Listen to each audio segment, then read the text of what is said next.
chemin de Christ est le salut. Hâtez-vous, bien-aimés du Seigneur. Cette voix qui t'édifie. Confiez-vous dans tout Jésus. Et si l'ennemi,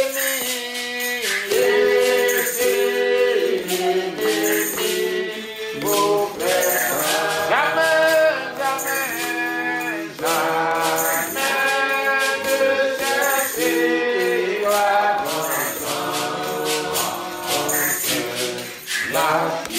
couronne est si belle et si douce. Chantez-vous, risez-vous, pleurons. Et si l'ennemi vous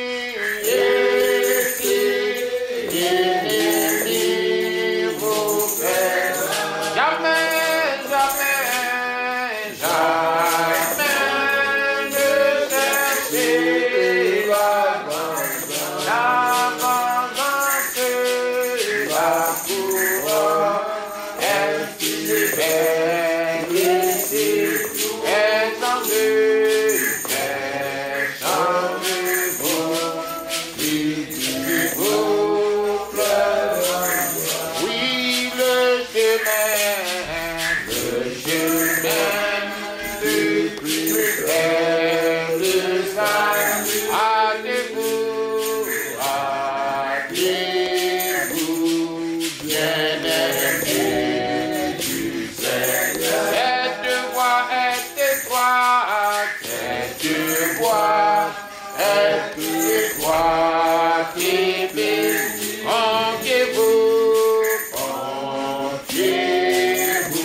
Amen. Bonjour chacun de vous. Que Dieu vous bénisse. Je demanderai que vous priez pour moi parce que je me retrouve dans la situation de 2006 où l'Église passait par un temps qui n'était vraiment pas bien du tout.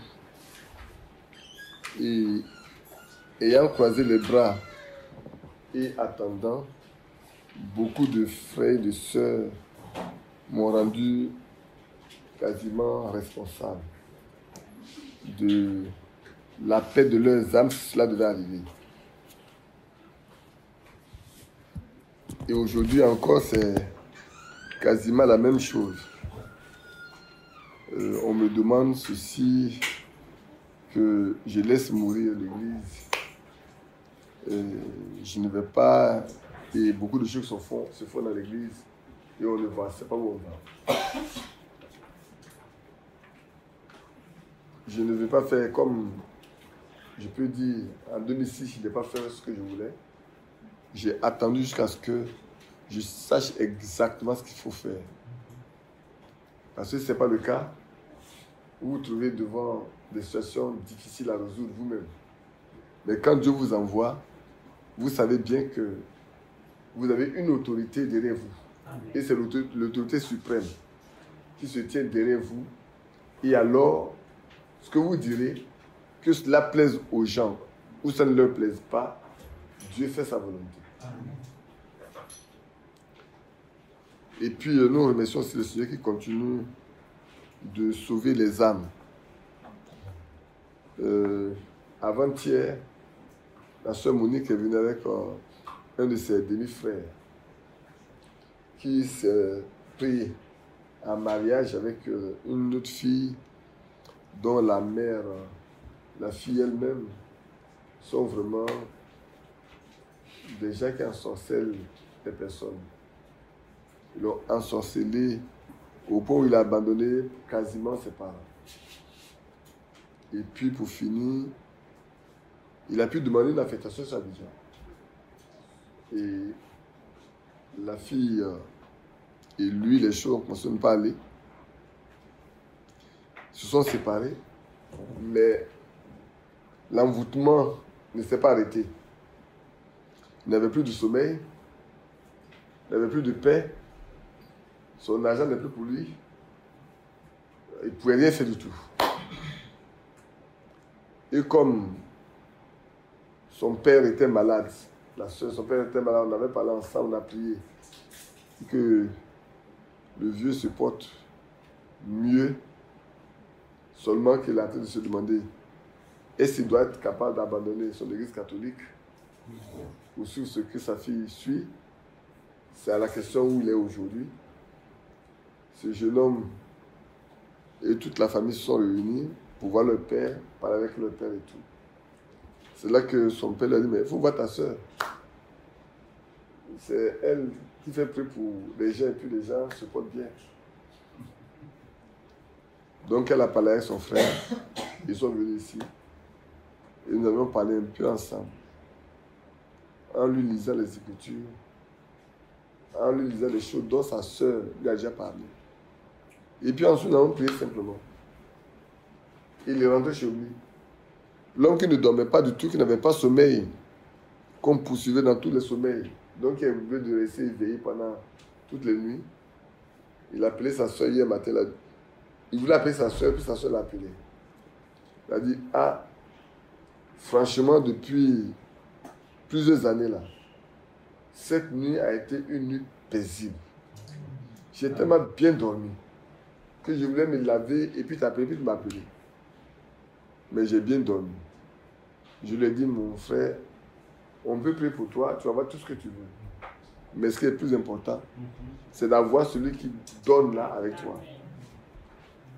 Prions pour que Dieu lui donne un cœur qui accepte de croire, afin qu'il ne soit pas simplement quelqu'un qui bénéficie des fruits de l'arbre, mais qu'il appartienne lui-même aussi à cet arbre-là.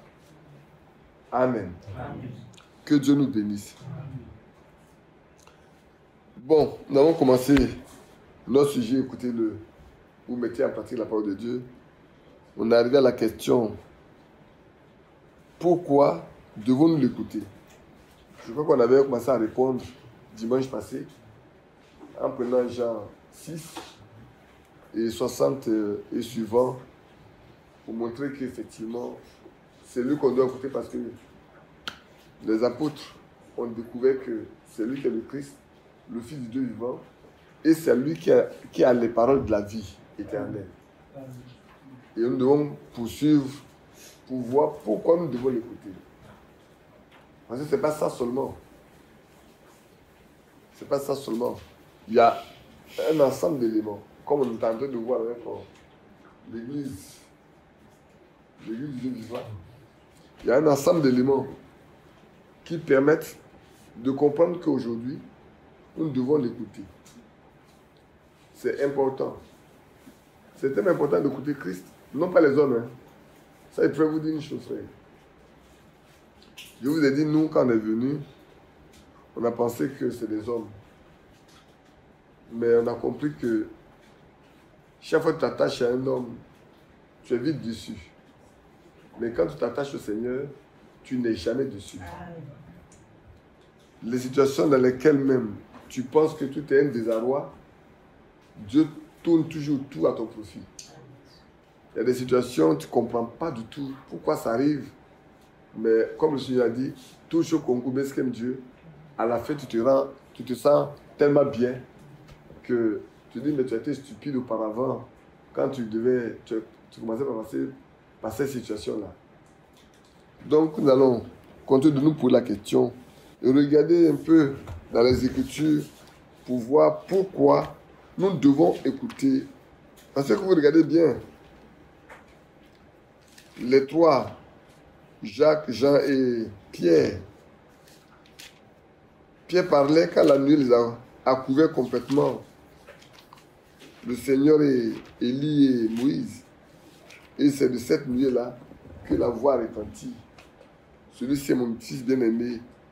C'est dans Matthieu 17, bien sûr. Si vous voulez, on peut le relire comme test de base toujours, puisqu'on n'a pas encore fini. Qu'on le lise. Vous entendez? Ça va? Si vous n'entendez pas, dites-moi, j'ai élevé un peu. Ah, ok. Donc, à partir du verset 1 de Matthieu 17, dit: 6 jours après, Jésus prit avec lui Jacques, Jean et son frère, et il les conduisit à l'écart sur une haute montagne. Il fut transfiguré devant eux, son visage resplendit comme le soleil, et ses vêtements devinrent blancs comme la lumière. Et voici Moïse et Élie leur apparurent, s'entretenant avec lui. Puis, prenant la parole, dit à Jésus: Seigneur, il est bon que nous soyons ici.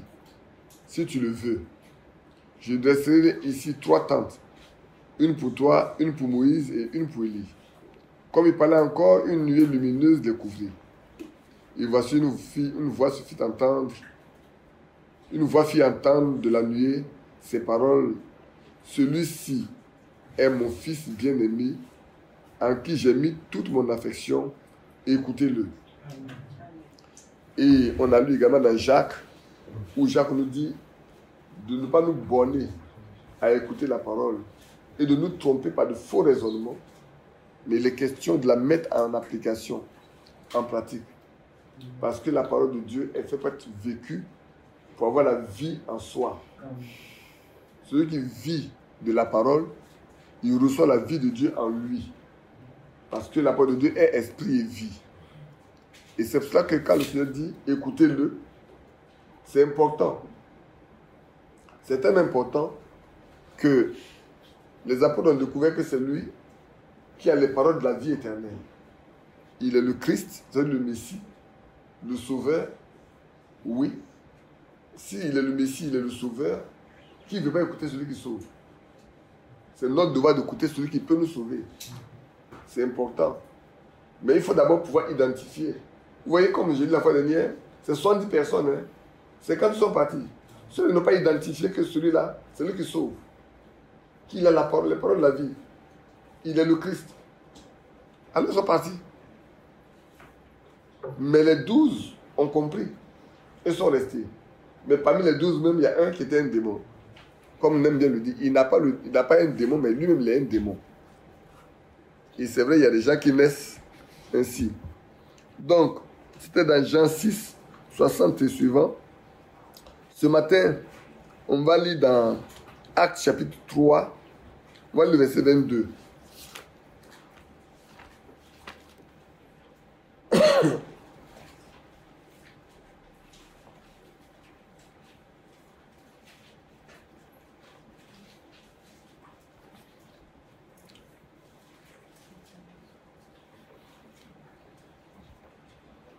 Vous y êtes? On peut aller? Moïse a dit: le Seigneur votre Dieu vous suscitera dans vos frères un prophète comme moi. Vous l'écouterez dans tout ce qu'il vous dira. Et quiconque n'écoutera pas ce prophète sera exterminé du milieu du peuple. Tous les prophètes qui qui ont successivement parlé depuis Samuel ont aussi annoncé ces jours-là. Amen. Tous les prophètes qui ont parlé depuis Samuel ont aussi annoncé ces jours-là. Et ce prophète est venu. Si quelqu'un ne l'écoute pas, il doit savoir qu'il va être exterminé du milieu du peuple. Ça veut dire quoi? Si tu n'écoutes pas celui-là, tu ne peux pas avoir la vie. Et si tu n'as pas la vie, tu n'as pas de communion avec Dieu. Et si tu n'as pas de communion, tu es séparé de Dieu. Et ce qui doit t'attendre, c'est le jugement. C'est pour ça qu'il est important de l'écouter. Si tu l'écoutes, tu as la vie. C'est faux? Il dit, celui qui écoute ma parole et qui croit ce qu'il m'a envoyé, a la vie éternelle. Et ici, quand vous regardez bien, quand je lisais, je continue de travailler, il y a quelque chose qui m'a frappé. Peut-être je vais le dire le dire rapidement. Regardez Nicodème. C'est un grand docteur de la loi. Ils ont vécu, ils ont vu beaucoup de choses. Mais rien de ce qui se passe en leur temps là n'était avant. Même au milieu d'eux. Donc il y a quelqu'un de particulier qui est là, qui fait une œuvre qu'eux n'ont jamais fait. Il faut être stupide pour ne pas approcher pour savoir de ce que c'est. C'est pour ça qu'il a approché Jésus pour savoir. Il veut connaître la source. Et vous savez, nous les hommes, on aime bien être flattés. Il pensait que Jésus allait se laisser flatter. Jésus était assez catégorique avec lui. C'est beau tout ce que tu dis là, c'est vrai. Mais si un homme ne naît d'eau et d'esprit, je laisse naître de nouveau là, je vais dire non. Il ne peut comprendre ni voir le royaume de Dieu. Comment un vieillard peut entrer dans le ventre de sa mère pour renaître? Il dit, mais si on te parle des choses terrestres, ça tu ne comprends pas. Mais quand on te parle des choses célestes, toi un docteur de la loi, toi un docteur qui instruit les autres, tu ne peux pas savoir ça. Il faut naître d'eau et d'esprit. Ah oui. La parole est esprit et vie. Il faut naître de la parole et de l'esprit pour comprendre. C'est pour ça que, à la mort du Seigneur, il y a deux personnes qui ont posé un acte. Joseph d'Arimathée et Nicodème. On peut le lire dans Jean 20 pour voir que c'est des gens qui sont restés dans l'ombre, mais ils savaient ce que c'est. Jean 19 plutôt. Prenez Jean 19, verset 38.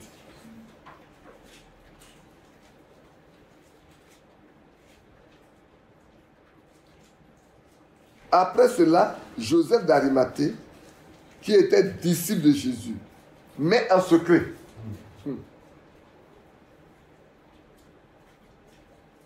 Pourquoi? Par crainte des Juifs, demanda à Pilate la permission de prendre le corps de Jésus. Et Pilate le lui remit. Il vint donc et prit le corps de Jésus. Souvent, bien aimé, il y a des gens qu'on ne connaît pas. Nous parlons là. Il y a des gens qu'on ne connaît pas. Hein. Vous savez, la fois dernière, Sarah a rendu le témoignage, j'étais dans un taxi. Et puis, il y a un monsieur qui jouait une prédication. L'une de mes prédications, il écoutait dans la voiture, dans son taxi. Et puis, elle est montée dans le taxi. Elle écoute. Et puis, elle a posé la question au monsieur. Vous connaissez celui qui prêche là? Il dit non. Elle dit non. Mais il dit, des hommes comme ça là, on les cherche. Moi, je cherche celui-ci, je le cherche. Je le cherche. Ça là, c'est tu. Elle a eu peur, c'est tu. Elle lui a pu dire, c'est mon grand-père. Et je suis certain que le monsieur allait venir la déposer à la maison aussi, et puis chercher à rentrer. Et puis là, c'est parti. Une fois aussi, il y a un autre frère qui a pris un taxi. Il y a un autre qui est en train d'écouter une prédication, et c'est ma prédication. Il lui pose la question, et il est parti de déposer devant l'église. Il dit, c'est si on va à l'église, hein. Ce que tu écoutes là, c'est si on fait ça. C'est si on fait ça. Il y a des gens, hein, nous on est assis ici, nous pensons que c'est comme ça.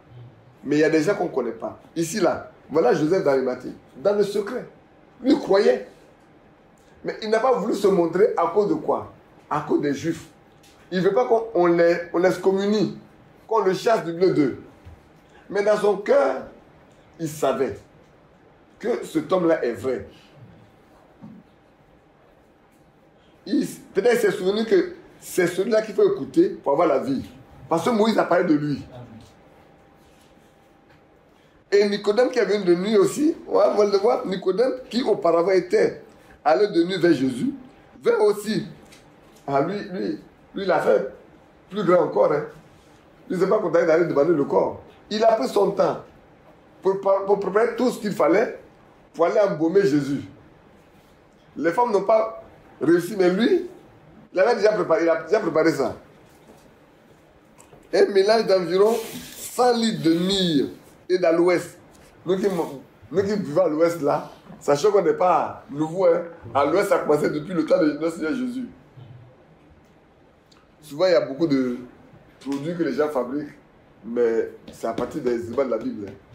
Et ça c'est clair. Même quand on parle du bitume, en ce temps-là, la Bible, les gens ont su que dans ces zones-là, il y avait du pétrole. C'est pour ça que dans ces zones arabiques là, on sait bien qu'il y a du pétrole parce qu'ils ont de la Bible. Donc, ouais, c'est depuis le temps d'Abraham, de Jacob, on savait dans ces lieux, il y avait du bitume. Le bitume, c'est le goudron. Et puis les goudrons, il faut qu'il y ait du pétrole.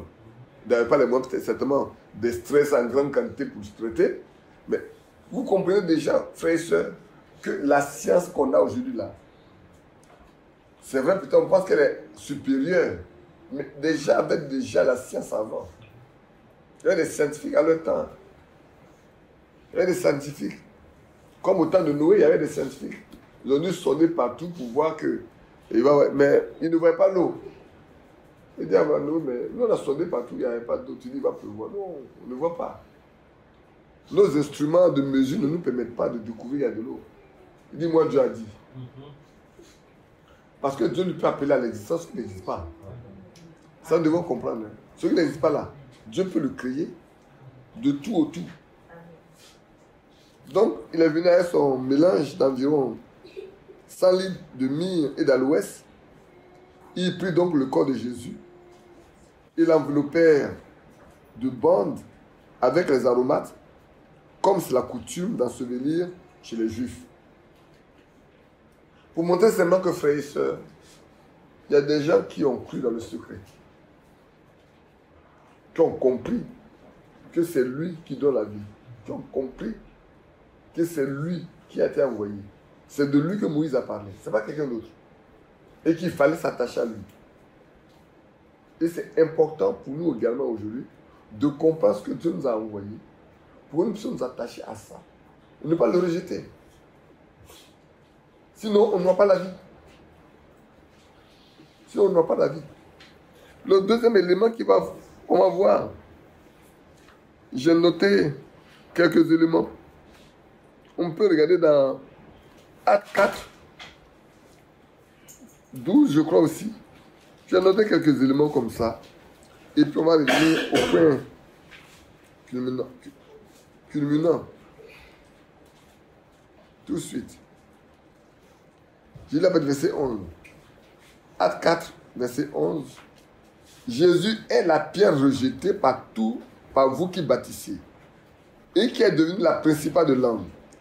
Il n'y a de salut en aucun autre, car il n'y a sous le ciel aucun autre nom qui a été donné parmi les hommes par lequel nous devions être sauvés.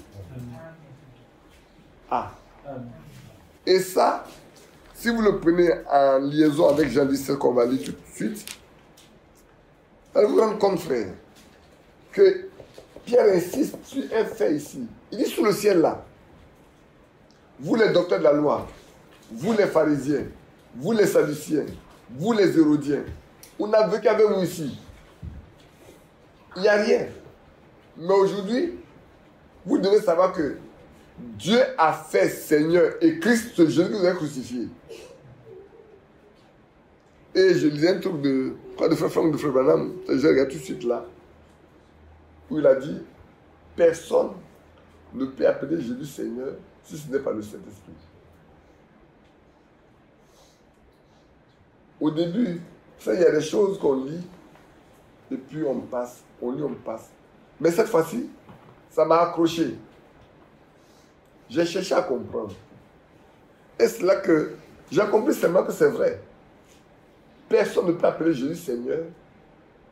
Parce que Seigneur veut dire quoi? Veut dire propriétaire. Pour que tu dis que Jésus est Seigneur, c'est que tu reconnaisses que tu es sa propriété. Il est ton Seigneur. C'est-à-dire tu lui appartiens. Mais comment lui appartiens-tu? Tu ne lui appartiens que si tu es dans son corps. Si tu as fait corps avec lui, alors tu lui appartiens. Autrement, là, peut-être tu récites des versets, c'est tout. Parce que là, c'est une expérience. Je dis, Jésus est mon Seigneur. C'est-à-dire, je lui appartiens. Je n'ai pas de décision à prendre concernant ma vie. Je n'ai rien à faire de moi-même. Je suis soumis à un maître. Je suis soumis à un propriétaire. Sans lui, je ne peux rien décider. Ma vie dépend de lui et de lui seul. Mes décisions ne peuvent venir que de lui. Et c'est important. C'est pas qu'ici dit, il n'y a de salut. C'est-à-dire que vous pouvez prendre tous les noms, vous pouvez prendre tout ce que vous voulez là. Vous ne pouvez pas être sauvé. Ni être guéri.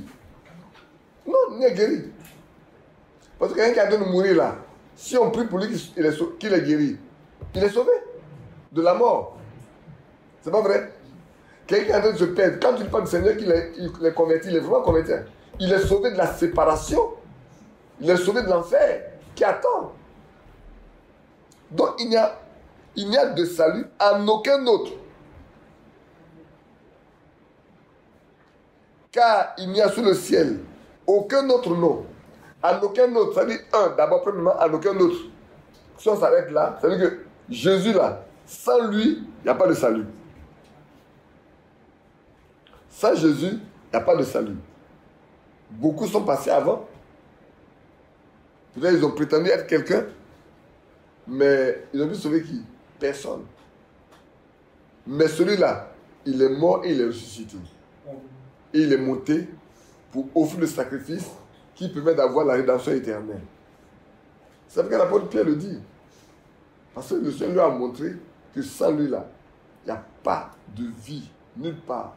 La preuve en est que quand vous regardez, quand Jésus est ressuscité, vous voyez les dernières conditions, les dernières instructions qu'il a données, c'est tellement fort. Quand vous dites dans Matthieu 28, il dit tout pouvoir m'a été donné dans le ciel sur la terre.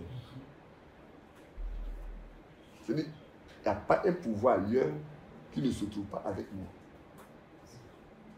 De deux, il va dire, le salut sera prêché à mon nom. Le salut sera prêché à mon nom. Donc il n'y a pas de salut nulle part ailleurs, si ce n'est dans mon nom. C'est des choses auxquelles on n'a pas fait attention auparavant. On vient, on croit. Mais le Seigneur l'a dit aux apôtres. Mais quand le Saint-Esprit est venu, c'est devenu plus réel pour eux. Ils ont vraiment compris que sans lui-là, il n'y a pas de salut, il n'y a pas de guérison, il n'y a pas de paix, il n'y a pas de repos, il n'y a rien du tout, sans lui. Il n'y a sous le ciel aucun autre nom qui a été donné parmi les hommes par lequel nous devions être sauvés. Le seul est Yahshua, Dieu sauveur. Le Jéhovah de l'Ancien Testament, c'est lui qui est le Jésus du Nouveau Testament. Le Dieu qui était avec Abraham, c'est lui que nous avons aujourd'hui. Le Dieu qui avait lutté avec Jacob, c'est lui qu'on a aujourd'hui. Le Dieu qui était avec Meshach, Shadrach, Abednego, dans la fenêtre d'Adam, c'est le même Dieu qu'on a aujourd'hui. Ah oui. C'est pour ça que ce passage-là est assez important. Écoutez-le. Écoutez-le parce qu'il n'y a pas un autre qui peut vous sauver. Écoutez-le parce que ce qu'il dit là, il y a la vie dedans.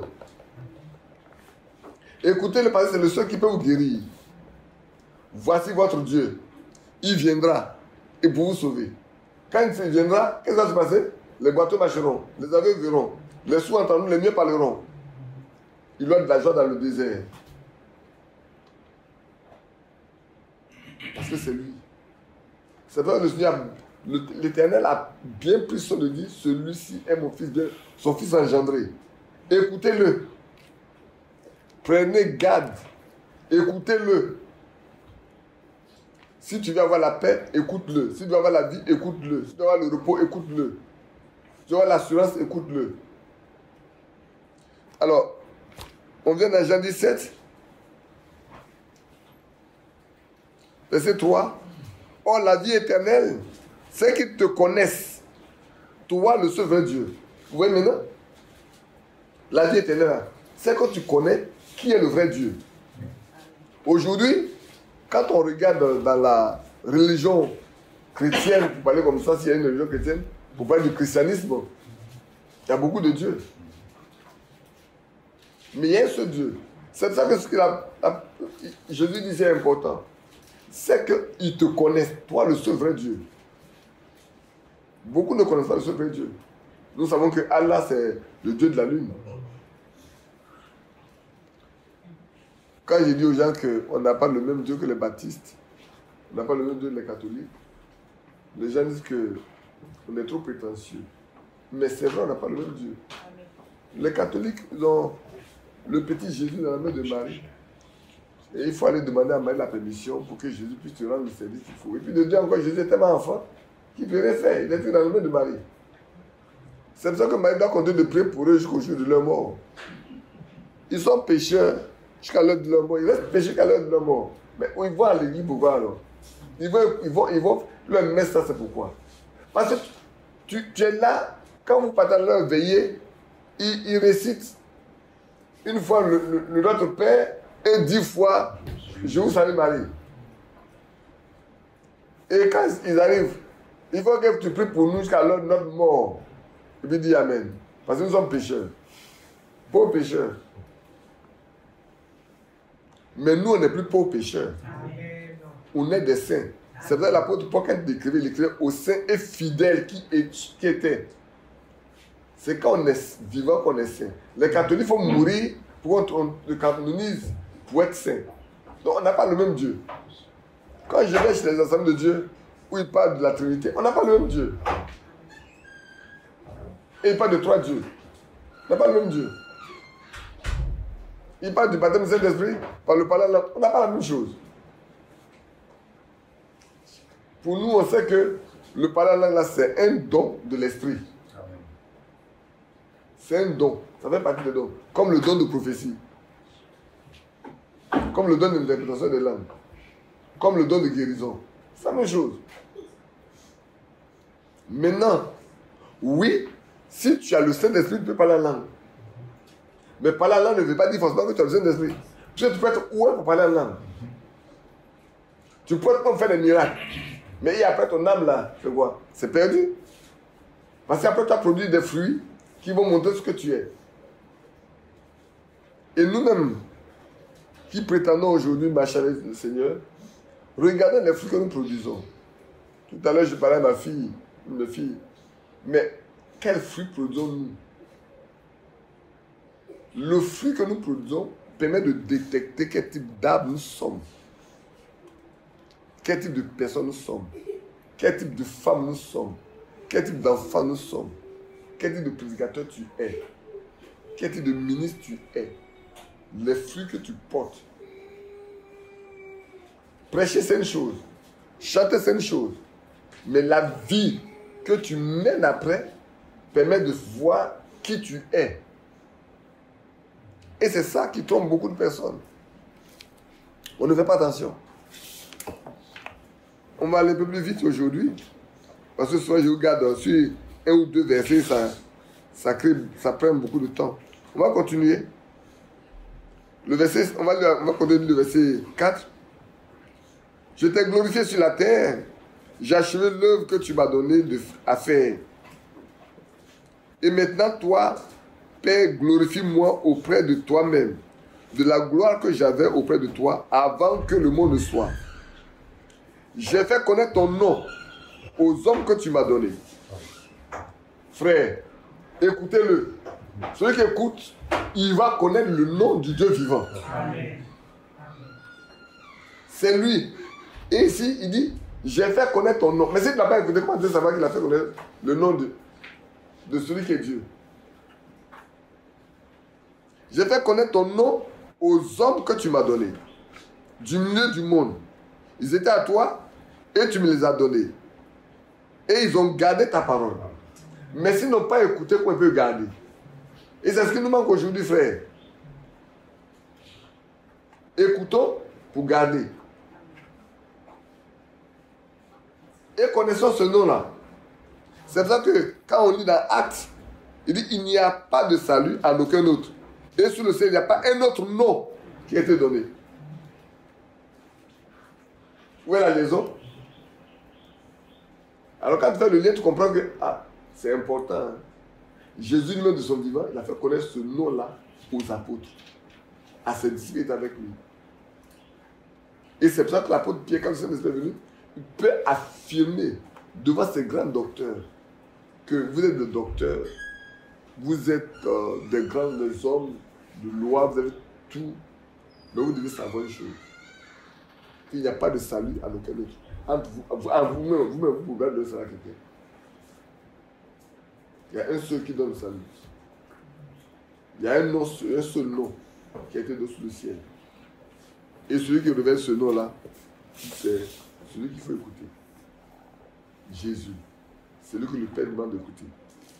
Et puis on poursuit, on saute, on va aller au verset 19.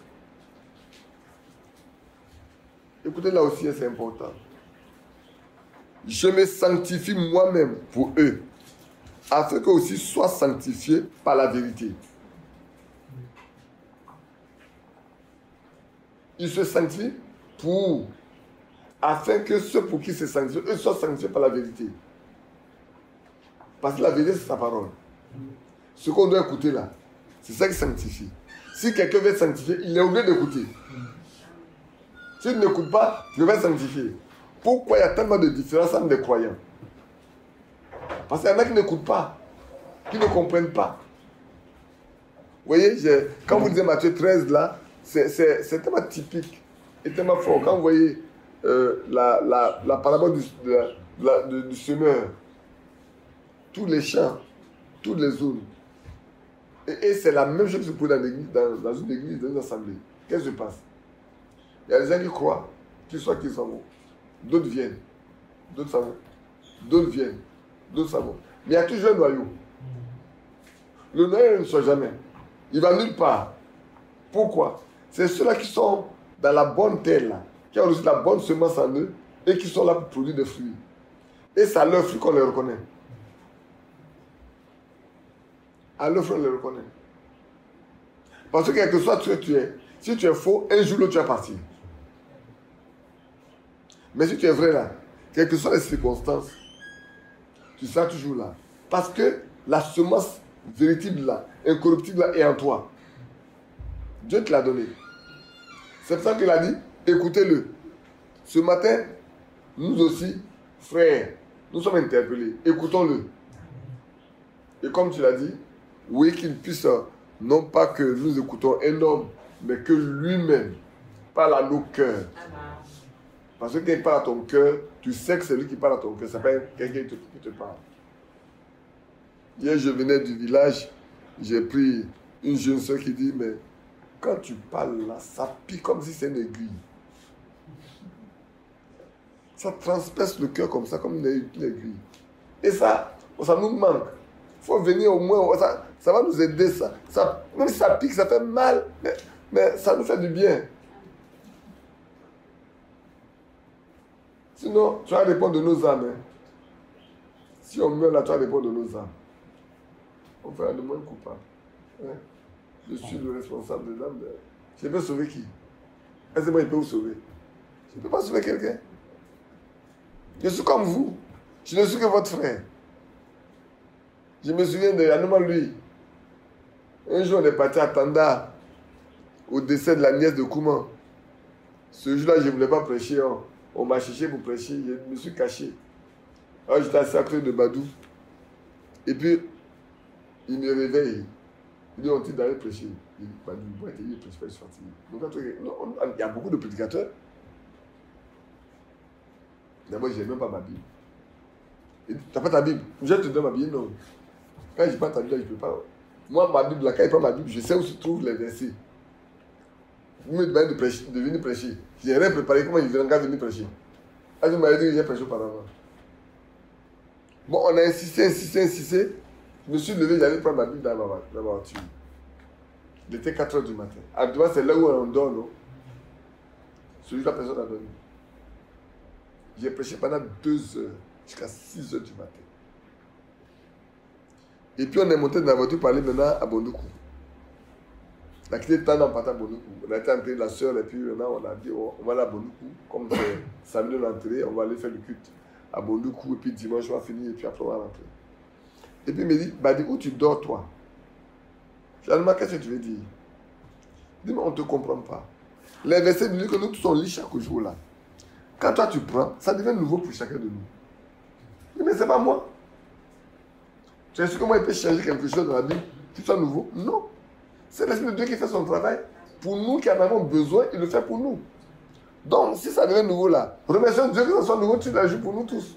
Nous, quand on lit les brochures, il y a des points, quand tu arrives là, ça devient nouveau pour toi. Alors tu as lu, tu les jours. Et puis un jour, tu lis là, le point devient nouveau. Sinon, on n'aurait plus prêché la Bible. Hein. Parce qu'on l'a tellement prêché qu'à priori, on n'aurait plus rien à prêcher. Mais on ne peut jamais l'épuiser. Ce n'est pas pour eux tous. Ce n'est pas pour eux seulement que je prie. Non. Je me sanctifie moi-même pour eux, afin qu'eux aussi soient sanctifiés par la vérité. Ce n'est pas pour eux seulement que je prie, mais encore pour ceux qui croiront en moi par leur parole. Afin que tout soit un. Comme toi, Père, tu es en moi, et comme je suis en toi, afin qu'eux aussi soient un en nous, pour que le monde croie que tu m'as envoyé. Je leur ai donné la gloire que tu m'as donnée, afin qu'ils soient un comme nous sommes un. Moi en eux, et toi en moi, afin qu'ils soient parfaitement un, et que le monde connaisse que tu m'as envoyé, et que tu les as aimés comme tu m'as aimé. Bien aimé, c'est tellement beau. C'est ça qui nous manque. Cet amour divin là, ça nous manque. Aujourd'hui, la sauterelle, le gélec, le gazam et le asile, ils ont tout consommé. Mais ce qui est réjouissant, c'est que Dieu est capable de restaurer. Amen. Il est capable de restituer les choses qui nous ont été enlevées, les choses qui nous ont été prises, les choses qui ont été enlevées. Pour les enfants de Dieu, pour ceux qui sont destinés à l'enlèvement, là, Dieu va restaurer. Amen. Ça, il n'y a pas de souci. Indépendamment de la volonté de n'importe quelle personne, le Seigneur le fera au temps marqué. Amen. Donc, bien aimé, écoutons-le. Écoutons-le parce que si on ne l'écoute pas, on va être retiré carrément du milieu du peuple de Dieu. Si on ne l'écoute pas, on ne peut pas avoir le salut parce que ce n'est pas lui seul qu'on peut être sauvé. Si on ne l'écoute pas, on ne peut pas être sanctifié. Parce que ce n'est pas sa parole que nous sommes sanctifiés. Si on ne l'écoute pas, on ne peut pas former un seul corps avec lui. Ce n'est pas possible. Ce n'est pas lui seul. Et pour cela, dans Matthieu 3, j'allais un peu plus vite, tout en parlant lentement, parce que dimanche passé, après-midi, c'était tellement rapide. Ma fille m'a fait la remarque quand on venait. Jean-Marie disait non, que. Elle dit, c'est parce que toi tu es habitué à lui. De sorte que même les mots qu'il avale là, tu peux comprendre. Mais ceux qui ne sont pas habitués là, ils ont des difficultés quand c'est trop rapide. Et c'est vraiment, j'ai écouté après, je me suis rendu compte que c'est très rapide. Dimanche passé, dimanche soir là, ça a été très rapide. J'ai parlé trop vite. Priez pour moi afin que je sache tirer un peu sur le frein. Hein? Jean-Marie, faites-moi signe quand c'est trop rapide pour dire comme ça on peut aller. Et puis on va temporiser. Comme les gens aiment dire, on va temporiser un peu pour revenir sur les éléments. Donc, on revient à Matthieu 3, c'est ça, non? Verset 11. Regardez ici, quelque chose d'important que vous connaissez. Moi, c'est Jean-Baptiste qui parle. Je baptise d'eau pour vous amener à la repentance. Mais celui qui vient après moi est plus puissant que moi. Je ne suis pas digne de porter ses souliers. Lui, il vous baptisera du Saint-Esprit et de feu. Amen. Amen. Frère, écoutez-le. C'est lui qui baptise du Saint-Esprit et de feu. Vous voyez dans Actes chapitre 1, là où on a des problèmes. On a de gros problèmes aujourd'hui, même dans le message, parce qu'il y a une parole qu'on n'a pas mis en application, qu'on n'a pas écouté, qu'on n'a pas lu correctement. Quand on va lire dans Actes chapitre 1, on va le lire en connexion avec ce qu'on vient de lire là, en connexion avec ce qu'on vient de lire de Matthieu 3, on va se rendre compte simplement que dans Actes chapitre 1, je sais que c'est un passage que vous connaissez, mais j'aimerais le lire. C'est Jésus qui parle maintenant. Il est ressuscité, il a passé 40 jours avec les disciples, et voilà que l'heure est venue de se séparer d'eux. Et il leur donne encore des instructions. Et c'est le docteur Luc qui a écrit ça, non? Alors les apôtres, non, car Jean a baptisé d'eau, mais vous, dans peu de jours, vous serez baptisés du Saint-Esprit. Voilà ce qu'il a dit. Du chapitre 1, verset 5. Alors les apôtres réunis lui demandaient, Seigneur, est-ce en ce temps que tu rétabliras le royaume d'Israël? Nous les hommes, on a tous des problèmes.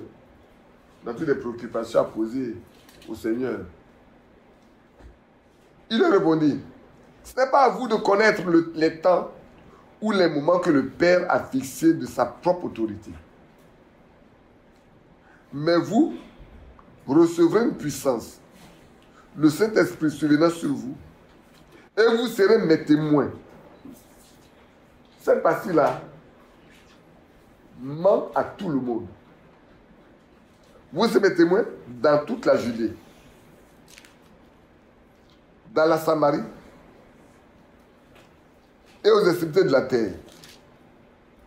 C'est ça, non? Non. Vous serez mes témoins d'abord à Jérusalem. Ça doit être bizarre. À Jérusalem, dans toute la Judée, dans la Samarie et jusqu'aux extrémités de la terre. Regardez bien. Quelle est l'instruction que le Seigneur a donnée? Il leur a dit de ne pas s'éloigner de Jérusalem, mais d'attendre. Voilà des hommes qui ont marché des années avec le Seigneur, qui ont mangé avec lui, qui ont vécu avec lui, qui ont voyagé avec lui, jusqu'à ce qu'il meure. Il ressuscite. Il est passé 40 jours avec eux. Après lui, c'est normal que, après son départ, il leur dit, bon, maintenant que je m'en vais, vous devez aller faire l'œuvre en même temps. Parce que vous avez de la connaissance. Après lui, c'est comme on allait dire. Vous avez de la connaissance, vous avez tout. Mais il leur a dit non. Et cela est en conformité avec ce qu'il leur a dit auparavant. Il dit, j'ai beaucoup de choses à vous dire, mais vous ne pouvez pas le supporter maintenant. Mais quand le consolateur viendra, il prendra ce que je vous ai dit, ce qui est de moi, et il vous l'annoncera. Lui le savait. Que pour le moment là, il ne peut pas faire cette œuvre-là aussi longtemps que son esprit n'est pas venu sur eux. Aussi longtemps qu'ils n'ont pas obtenu, n'ont pas reçu de lui l'autorisation d'être ses témoins. Et ils ont écouté. Ils n'ont pas dit attendre. Ils ont attendu. Ils sont restés pendant comme 10 jours. Tout ce qui doit être mis en ordre a été mis en ordre d'abord. Le Saint-Esprit les a conduits à mettre de l'ordre partout. Ils devaient mettre de l'ordre. Quand tout est fini, alors l'Esprit de Dieu est venu. Et après ce niveau-là, leur témoignage est devenu vrai. Parce que ce n'est pas eux qui parlaient. Quand tu vois un homme comme Pierre, qui n'est qu'un pécheur, qui connaît les Écritures, le Saint-Esprit va. Il n'avait pas. Nous, on écrit aujourd'hui. Souvent, ça me fait mal, hein. Je vous dis la vérité. Moi, j'aime être surpris pour prêcher. Quand on me surprend pour prêcher, là, je suis content. Ouais, c'est pas moi qui parle. Quand on me surprend pour parler là, je suis trop content. C'est pas moi qui parle. Je sais, c'est pas moi. Quand je suis venu me dire, frère, viens parler. Si elle me lève là, je sais, c'est pas moi qui vais parler. Celui qui t'a demandé de me faire parler là, c'est lui qui va parler. Parce que je n'écris rien. Je ne note rien. Et je n'ai pas quelque chose de préconçu auquel j'ai étudié, j'ai réfléchi, j'ai lu. Non, non, non. Et voilà Pierre. Les gens se moquent depuis qu'ils étaient sur pied. Il dit faites attention, il n'est qu'à la 9e heure. C'est pas le moment où on peut boire. Mais c'est ce que Joël a annoncé avant là. C'est ça que vous voyez et entendez. Et il quitte Joël, il vient dans le psaume parlant de David et tout, jusqu'à la fin. Et les gens se rendent compte, attends, c'est cet homme-là. On sait qui il est. Comment se fait-il qu'il connaît les Écritures?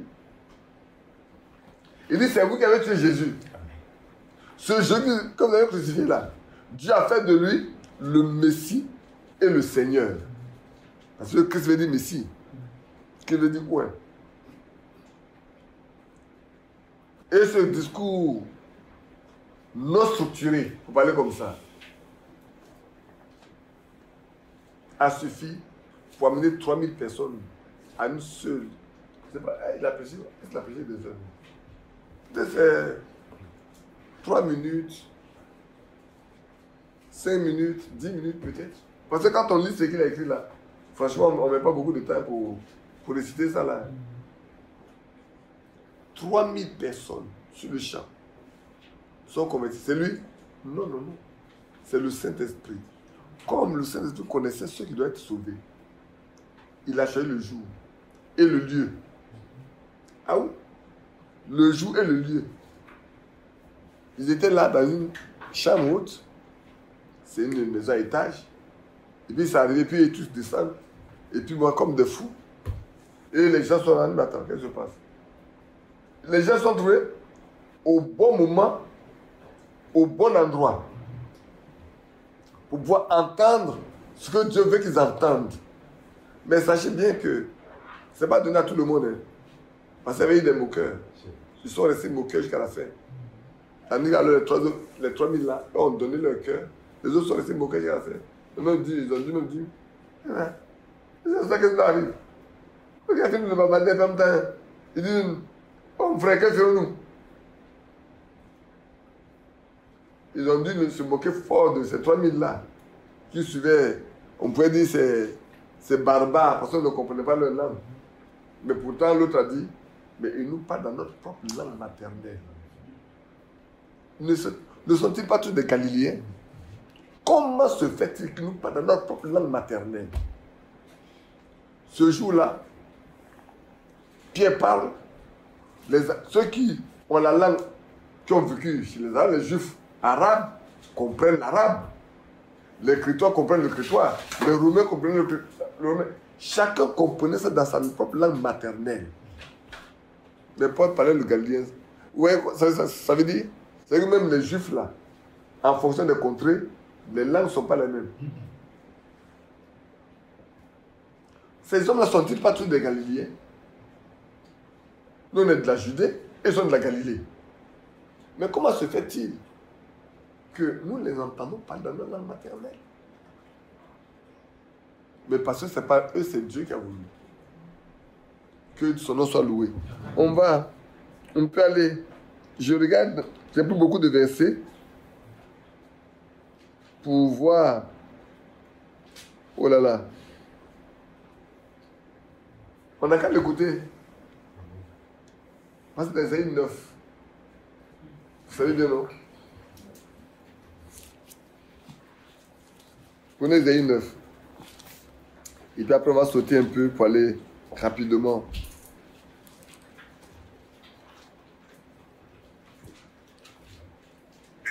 Isaïe 9. C'est des passages que vous connaissez, hein. Et je voulais seulement qu'on lise un peu pour voir pourquoi est-ce que il est un devoir pour nous de l'écouter. Isaïe chapitre 9. Vous y êtes? On va aller à le verset 4. Car toute chaussure qu'on porte dans la mêlée et tout vêtement guerrier roule dans le sang seront livrés aux flammes pour être dévorés par le feu. Pourquoi? Car un enfant nous est né, un fils nous est donné, et la domination reposera sur son épaule. On l'appellera admirable, conseiller, Dieu puissant, Père éternel, Prince de la paix. Amen. Amen. Alléluia. Amen. Voilà ce qu'il est. Voilà tous ses attributs. C'est pour ça qu'il est important d'écouter. C'est lui qui est, d'abord, à le voir, c'est un enfant qui est né. Mais c'est un fils. C'est pas n'importe quel fils, hein. C'est un fils. C'est le vainqueur. C'est ça que le papa de Jean-Baptiste a bien dit. Dieu a visité son peuple. Il nous a donné un puissant sauveur qui nous délivre de nos ennemis. Quand Simeon l'a vu, il dit, mais mes yeux ont vu le salut. Maintenant, je peux aller me reposer. C'était un bébé dans ta main. Un bébé. Le bébé dit, j'ai vu le salut. Le salut de Dieu, je l'ai vu. Celui qui est le salut, là, je l'ai vu. Mais pourquoi? Parce que quand les anges sont descendus, ils ont dit au berger qui était dans les champs, qu'est-ce que c'est? Il dit, dans la maison de David. Oui. Regardez bien où il est né. Et c'était dans une maison, c'est dans une étable. Mais là, il dit, dans la maison de David, il vous est né un sauveur. Pourquoi? Parce que c'est dans la famille de David. Quand tu es de la famille, tu es de la maison. Ce qui appartient à David, là-bas, là, il vient de naître. Voilà comment vous allez le reconnaître. C'est bizarre, hein? Attends, allons voir. Et puis ce bébé, il arrive là, exactement ce que les anges ont décrit, c'est ce qu'ils voient. Vous voyez ces gens-là, ils ont oublié ce qu'ils ont vu? Non, on n'oublie pas ces choses comme ça. Parce que ce n'est pas donné à tout le monde de voir comme Dieu a envoyé l'ange de sa présence chez Corneille là. On va revenir tout à l'heure dessus. C'est vrai, je vais courir un peu, mais tout en parlant doucement parce que d'autres doivent l'écouter aussi après. Et puis, vous savez qu'il est le souverain sacrificateur. Selon l'ordre de Melchisédek. C'est pas vrai. Quand on lit dans Hébreux 3, comme dans Hébreux 7, il est le souverain sacrificateur. L'homme qui intercède pour nous. Il est le seul médiateur entre Dieu et les hommes. Jésus-Christ homme. C'est-à-dire aujourd'hui, là, quand on a un problème, le seul qui peut intervenir auprès de Dieu pour nous, c'est lui. Celui qui prie pour nous tous les jours, il intercède. Pour nous, là, c'est lui. S'il ne l'a pas écouté, s'il ne l'écoute pas, il ne peut pas intercéder pour toi. S'il ne marche pas avec lui, il ne peut pas intercéder pour toi. Il n'intercède que pour ceux qui l'écoutent. Il n'intercède que pour ceux qui sont à lui. Il n'intercède que pour ceux qui sont les fils d'Abraham, de la postérité d'Abraham. Il est leur souverain sacrificateur. Il a offert le sacrifice pour ceux-là. Et alors, ils peuvent l'écouter. Et quand ils l'écoutent, quand il y a des situations, ils peuvent aller vers lui pour lui parler. De sorte que lui aussi, il peut intervenir en leur faveur. Bien aimé. Voilà pourquoi nous devons l'écouter. Combien sommes-nous qui l'écoutons en réalité? Ou bien on s'est laissé envahir par la religion, par des pratiques qui n'ont rien à foutre à la vie. Oh oui. C'est vrai. C'est le temps. Hein? Je vais regarder si J'ai encore des petites choses qu'on peut regarder. Oui.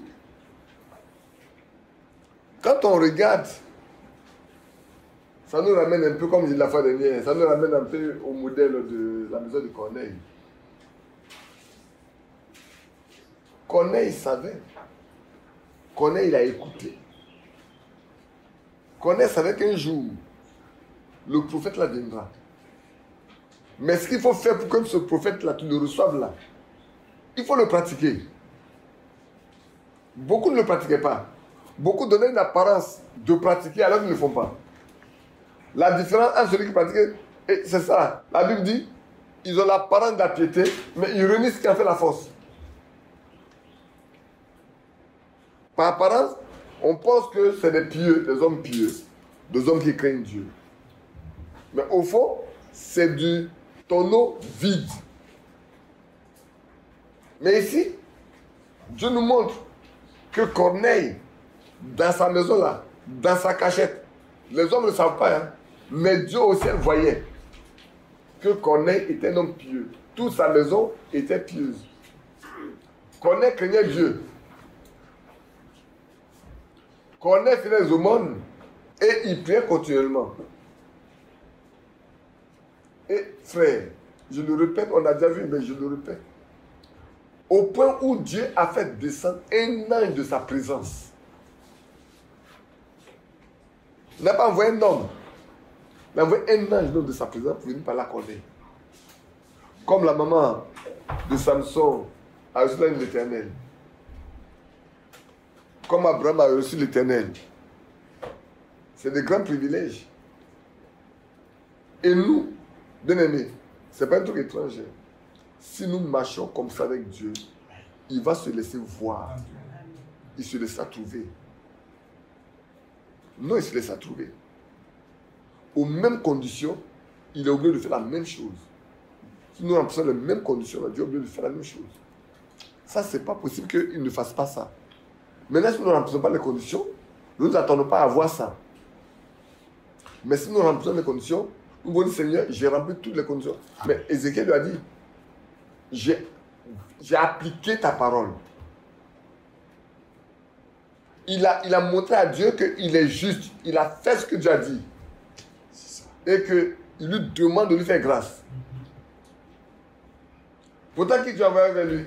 Son prophète, Ésaïe, pour lui dire, prépare-toi, parce que tu vas quitter. Ah non. Quand il a entendu ça, là, son cœur a bondi. Il a tourné sa face. Et il a parlé à Dieu. Il n'était pas encore loin que la parole a rétabli, il dit retourne, va le voir. Demande-lui ce qu'il veut. Bien-aimé, aux conditions identiques, Dieu est obligé de faire la même chose. Amen. Si nous voulons que Dieu fasse les mêmes choses pour nous, faisons exactement comme les autres ont fait pour qu'ils viennent.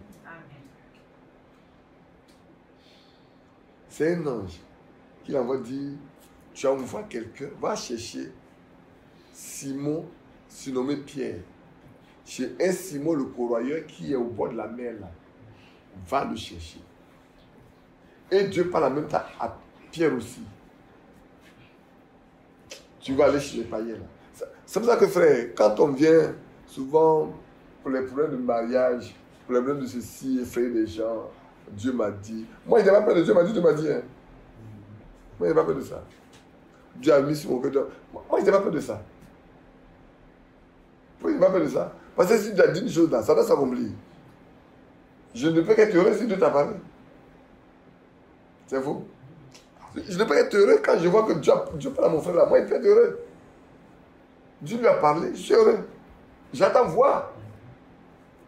Il dit, si il y a un prophète au milieu de vous, voilà comment je me le révélerai à lui. Mais si il dit une chose qui ne s'accomplit pas, ne le craignez pas, parce que je ne suis pas avec lui. Anania et Jérémie ont fait la même expérience. Anania, on dit c'est un prophète. On n'a pas dit que c'est un démon, on dit c'est un prophète. C'est ce que la Bible dit, non? Anania le prophète. Balaam, le prophète. C'est un prophète. C'est des Sias et son groupe, c'est les prophètes. Mais Jérémie était un prophète particulier. Michée était un prophète particulier.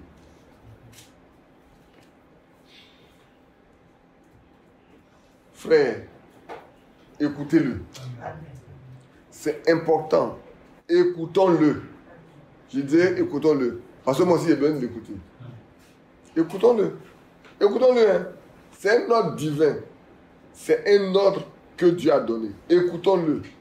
C'est lui en qui il a mis tout son plaisir. Écoutons-le.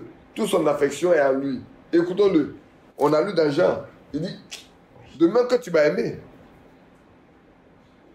N'est-ce pas? Il a dit, j'ai mis en lui toute mon affection. Ça veut dire, et dans Jean, Jésus manifeste clairement ce que le Père a dit. L'amour dont tu m'as aimé là. Jésus sait que le Père l'a aimé. Et il veut que nous aussi nous aimons de la même manière.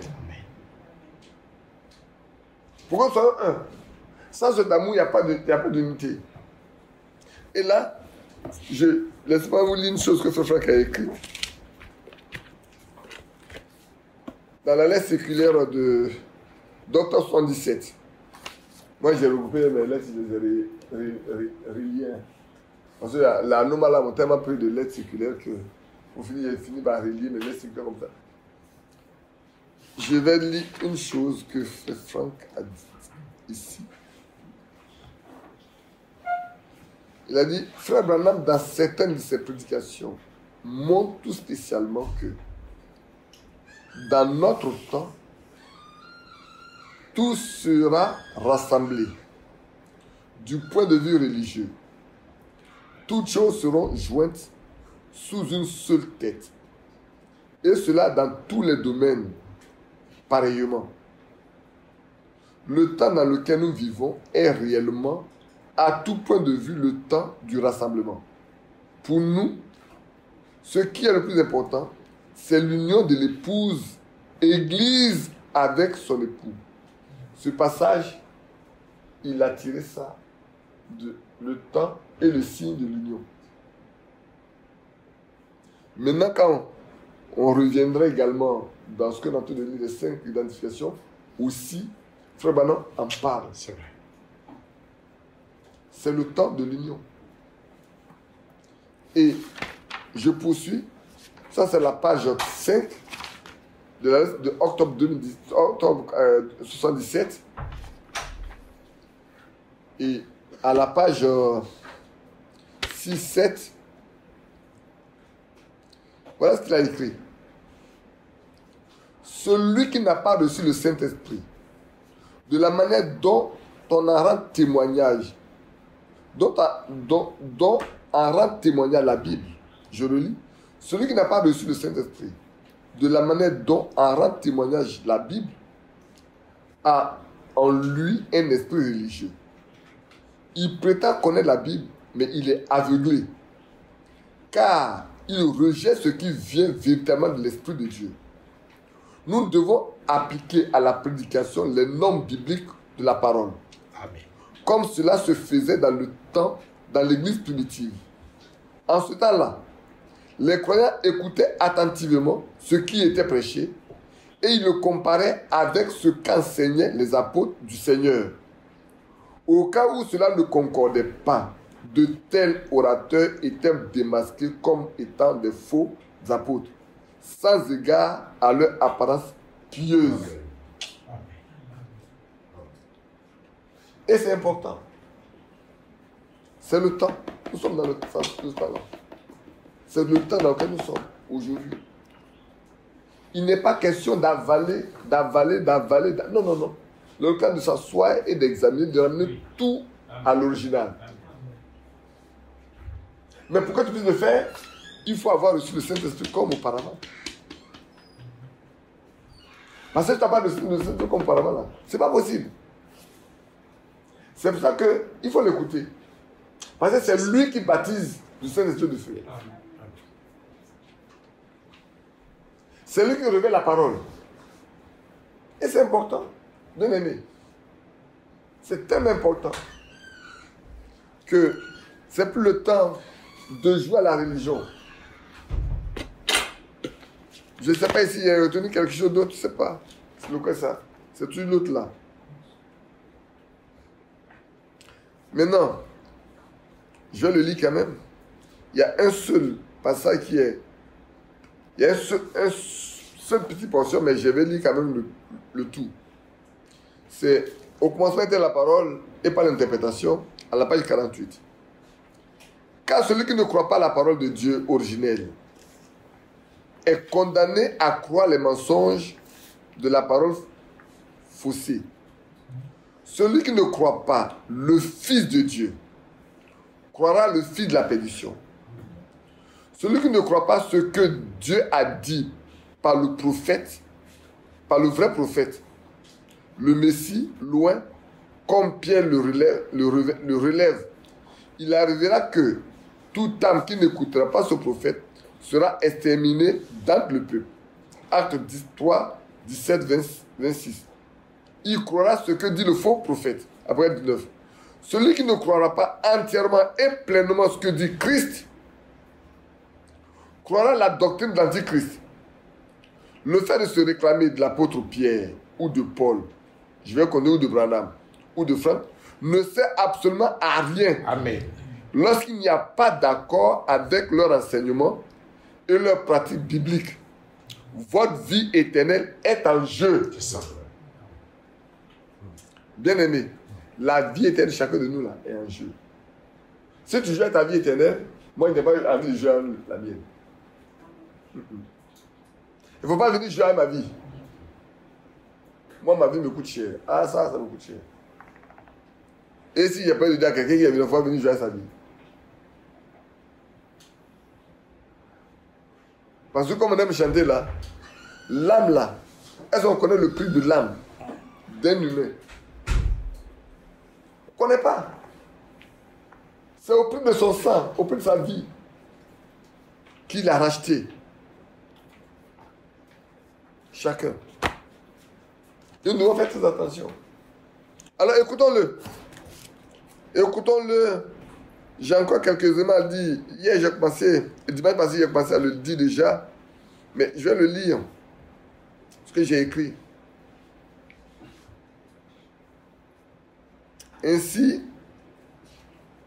si on ne l'écoute pas, Matthieu 5, 43, 48 ne peut pas s'accomplir dans notre vie. Matthieu 5. C'est Matthieu 5, j'ai dit. Je crois que... Attends, je vais regarder. J'ai retenu deux passages. Je vais voir dans Matthieu 5 d'abord. Non, lisons plutôt Matthieu 15. Lisons Matthieu 15. Lisons Matthieu 15. 18, 19, 20. Que vous connaissez bien. Les gens se plaignaient que les apôtres n'ont pas lavé les mains et ils ont pris leur repas. Ils faisaient le reproche au Seigneur. Et le Seigneur leur dit, mais c'est pas ce qui entre qui souille, c'est ce qui sort. Il dit, mais c'est ce qui sort de la bouche. Ce qui sort de la bouche vient du cœur. Et c'est ce qui souille l'homme. Et aujourd'hui, la chose à laquelle on ne fait pas attention, c'est les paroles qui sont dans notre bouche. C'est pour ça que je vais vous dire une chose. Quand vous apprenez une chose, allez chercher la source. Ne vous précipitez pas de l'annoncer. Allez chercher la source.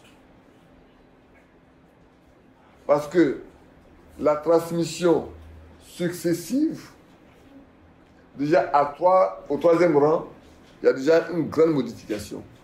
Après, quand ça arrive à 5, c'est plus la même chose que dans le départ. Pourquoi? Parce que on a un esprit de mensonge au milieu de nous. Parce que sinon, mon frère là, il a l'esprit de Dieu, il ne dit que la vérité. Il ne dira que la vérité à l'autre. Et comme l'autre a le Saint-Esprit, au moins il va vous savoir parler, il ne dira que la vérité.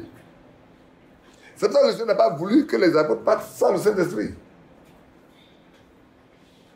Quand tu as le Saint-Esprit, tu ne peux dire que la vérité. Elle m'a donné, écoutez-moi, bon, je le dis. Bon, il y a des choses que maintenant je m'interdis de dire parce que je dis, d'autres personnes peuvent écouter. Mais je vais faire voir simplement que c'est le temps où nous devons être très scrupuleux par rapport à ce qui sort de notre bouche. Très scrupuleux. De sorte de ne pas participer au péché des autres.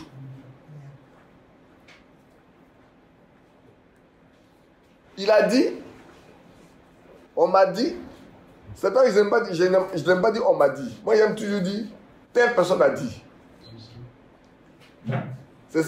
C'est là mon problème, hein. Mon problème là. Si tu m'as parlé, il faut savoir que le jour où je vais parler là, j'ai cité son nom. Si tu dois parler de ça là, tu dois citer ton nom. Et je te dirais que si je me trompe, il faut me corriger en même temps. Il faut venir corriger en même temps. Parce qu'on ne doit dire que la vérité. Rien que la vérité. C'est ce qui sort du cœur qui vient, car c'est du cœur que viennent les mauvaises pensées, les meurtres, les adultères, les débauches plutôt, les vols, les faux témoignages, les calomnies.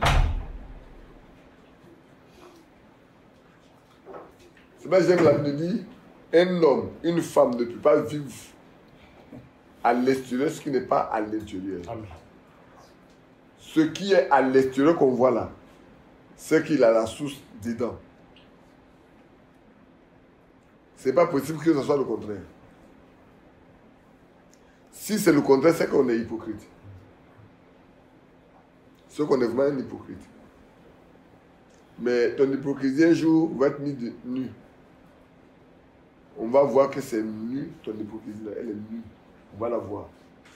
Comme quelqu'un qui a bu les sous, qui veut faire semblant de marcher correctement. Mettez un petit trou devant, vous allez voir tout de suite. Il va voir deux, il va tomber dans le trou. Vous allez comprendre seulement que ça, non, il a tout de mentir. Il peut tromper quelqu'un, il se trompe lui-même.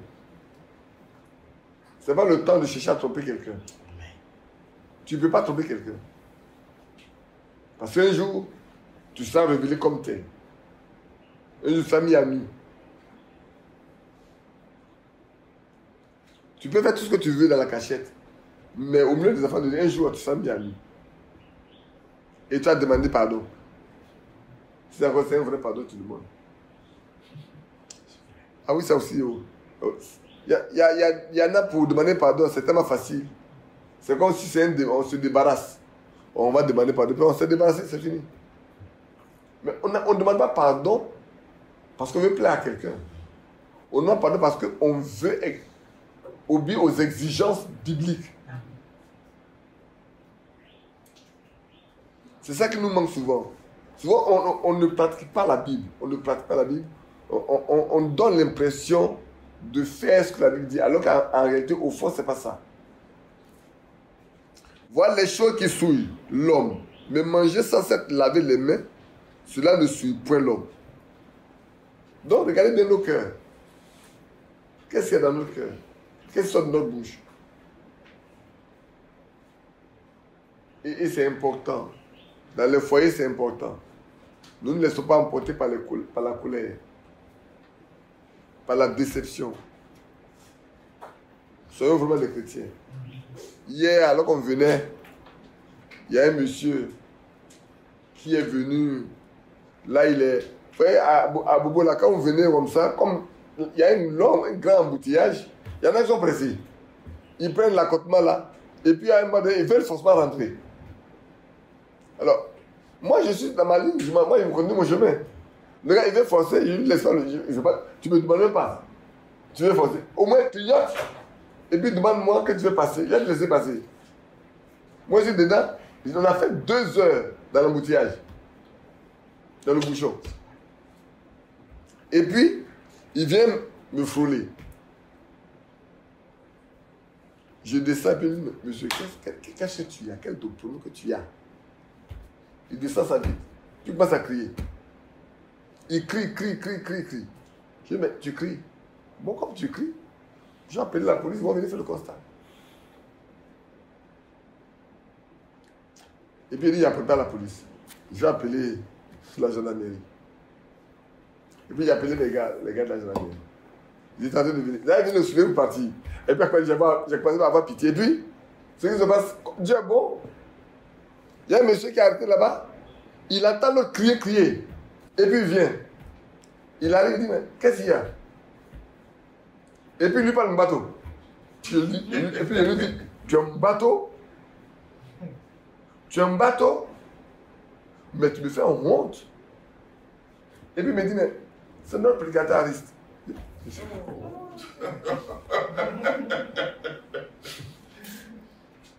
Tu dis en plus, tu es un prédicateur. Et tu fais ça, tu cries comme ça. C'est pas bien. Toi, tu es un jeune homme. Il dit, non, je suis un monsieur, tu es un jeune homme. Non, je suis un monsieur, tu es un jeune homme. Moi, j'ai eu mon permis en 82. Tu as eu ton permis en quelle année?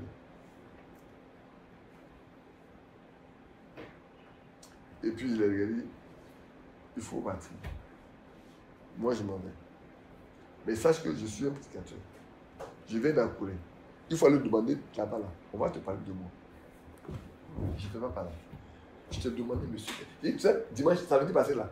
Il y a un monsieur, lui-même dans cette vue-là, il m'a frôlé même. Je suis descendu de monsieur, qu'est-ce qu'il y a? Il ne me parlait pas. Je dis, bon, ok. Je vais aller réparer ma voiture. Il m'arrête. Moi, il m'a réparé ma voiture. Toi, connais ton chemin. Je suis parti. Lui, il n'a pas parlé. Il sait qu'il a tort. Il a fait comme toi exactement. Il sait qu'il a tort. Il n'a pas parlé. Je suis parti. Je l'ai laissé. Je suis venu réparer ma voiture. Mais ce n'est pas bien grave. Je vais réparer ma voiture. Je vais aller à ma voiture, aller réparer. Toi, vas-y. Son gars là, il dit, lui, il est chef apôtre.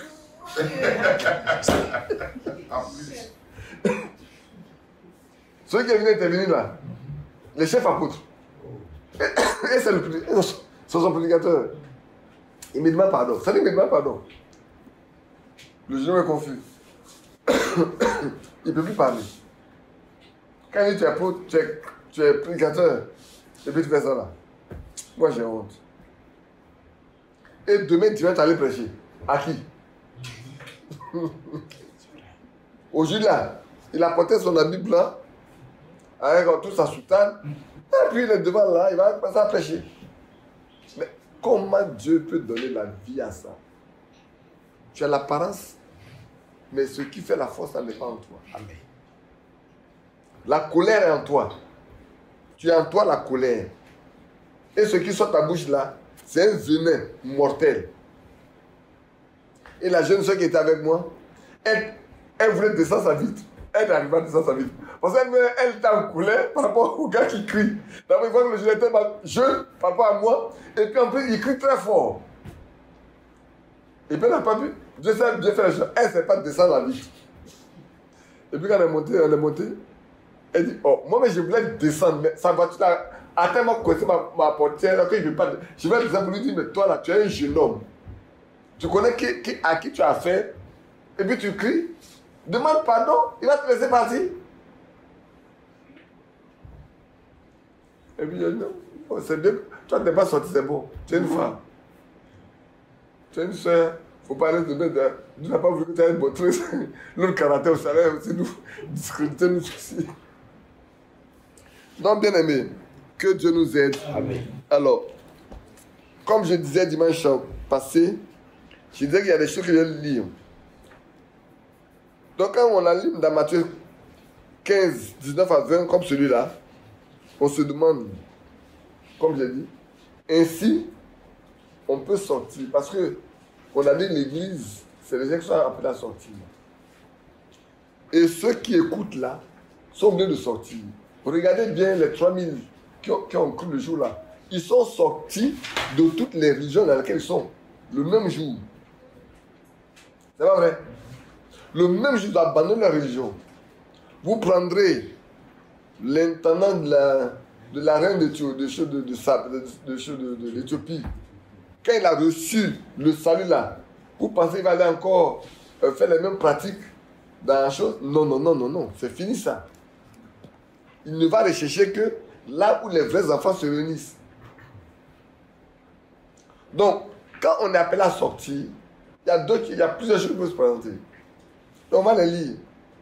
Alors, on peut sortir tout en étant dans un désordre complet, total.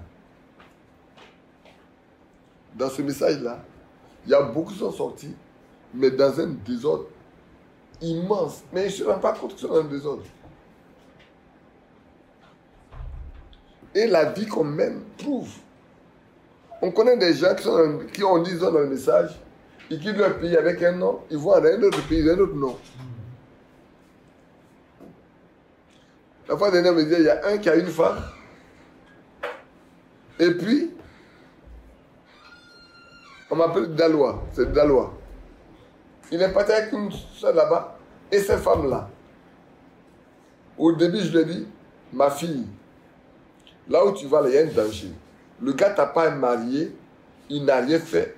Il faut sortir là, si tu veux croire, marcher, abandonne-le.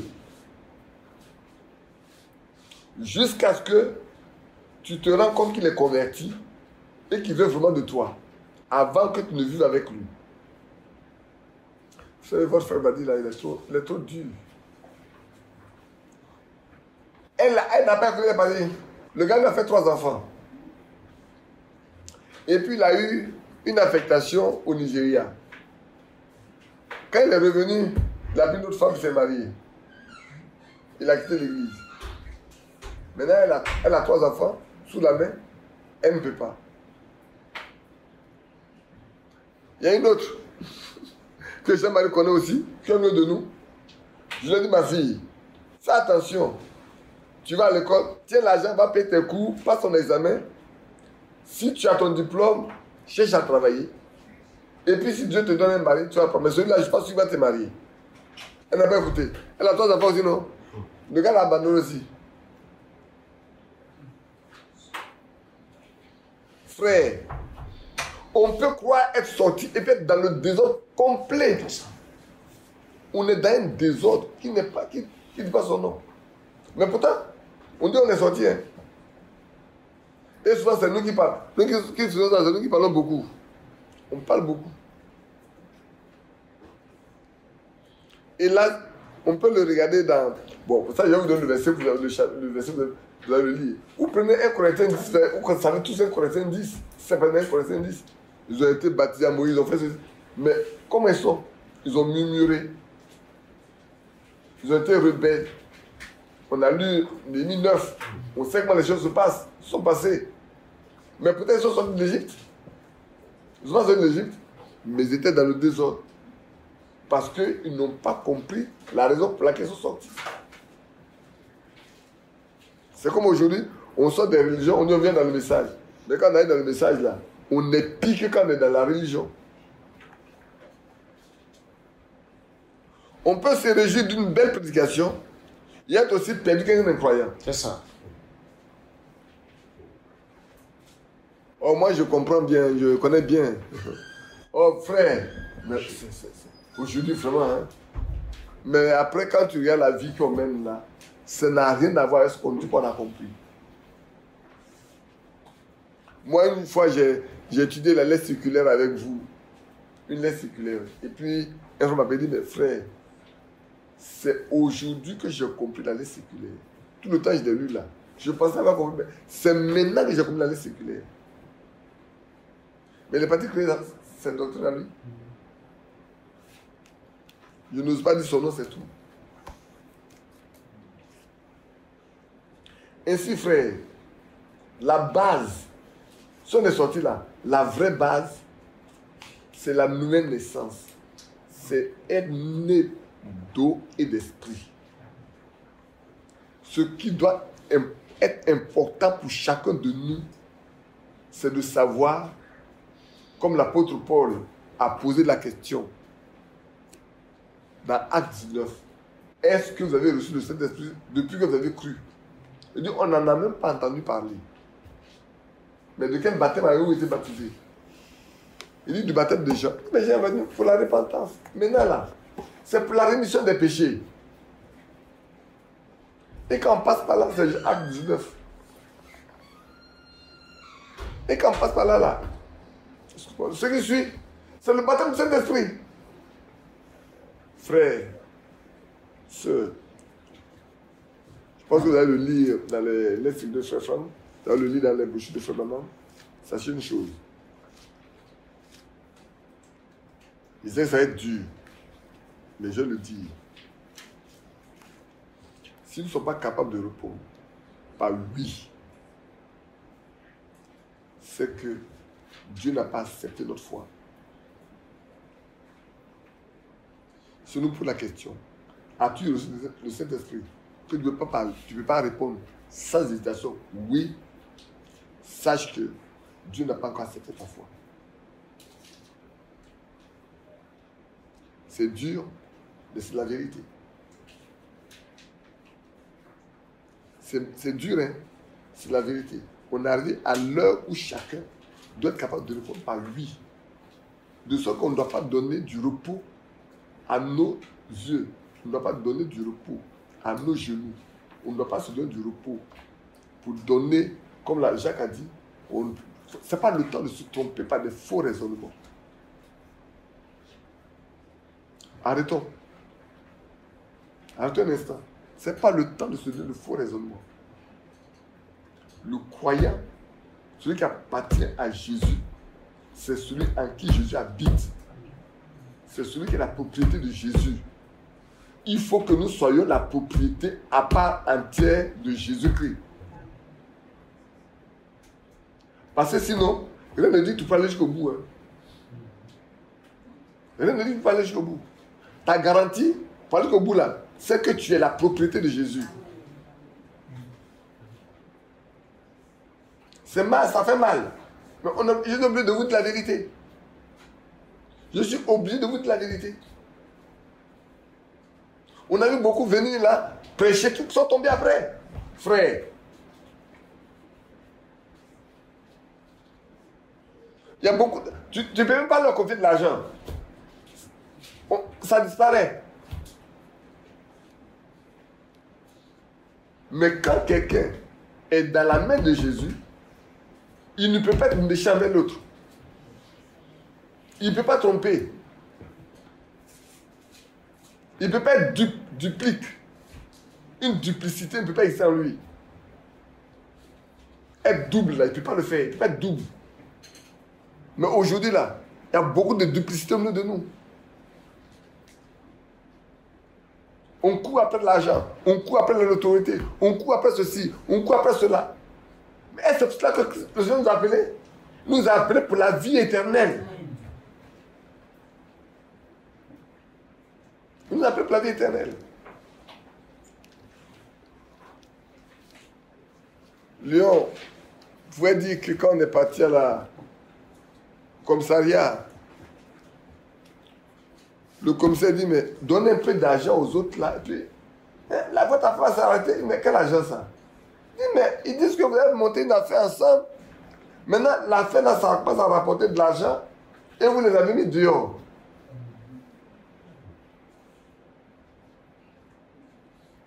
Donc on va à l'église pour chercher de l'argent.